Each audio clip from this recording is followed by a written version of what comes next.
Hello கார்த்தியா, ஆமா நீங்க தாய்லாந்துக்கு ஒரு இல்லீகல் பார்சல் நீங்க அனுப்பியிருக்கீங்க. அதுக்காக உங்களை டிஜிட்டல் அரெஸ்ட் பார்சலா? சிபிஐல இருந்து உங்களை கான்டாக்ட் பண்ணுவாங்க. ஃபர்தர் இன்வெஸ்டிகேஷனுக்கு ரெடியா இருங்க. அவங்க கேட்கிற டீடைல்ஸ் பூரா சார் இல்ல சார், அது பார்சல் தான் அனுப்பல சார். நீ கொஞ்சம் செக் பண்ணி பாருங்களேன் ப்ளீஸ். என்னடா என்னாச்சு? நான் ஏதோ கொரியர்ல ட்ரக்ஸ் அனுப்பிச்சிருக்கேன், தாய்லாந்துல மாட்டிக்கிச்சு, டிஜிட்டல் அரெஸ்ட்னு சொல்றானுங்க. முதல்ல போனை கட் பண்ணு.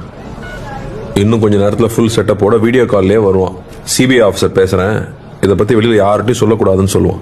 உன் Aadhaar number, bank account number வரைக்கும் எல்லா டீட்டெயிலையும் புட்டு புட்டு வைப்பான். ஸ்கேம் கால்டா அது. ஸ்கேம்.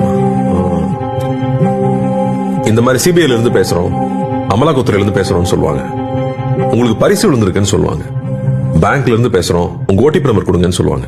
இப்படி பல வித்த வச்சிருக்கானுங்க, ஏமாந்துடாதீங்க. நம்மளுடைய பேராசையும் அறியாமையும் தான் இந்த மாதிரி சைபர் ஃப்ராட்ஸ்க்கான மூலதனமே. டிஜிட்டல் அரெஸ்ட்ங்கிற ஒரு சட்டமே நம்ம சட்டத்துறையில இல்ல, நம்ப வேண்டாம். இதுல மக்கள் பல கோடி ரூபாய் ஏமாந்துருக்காங்க.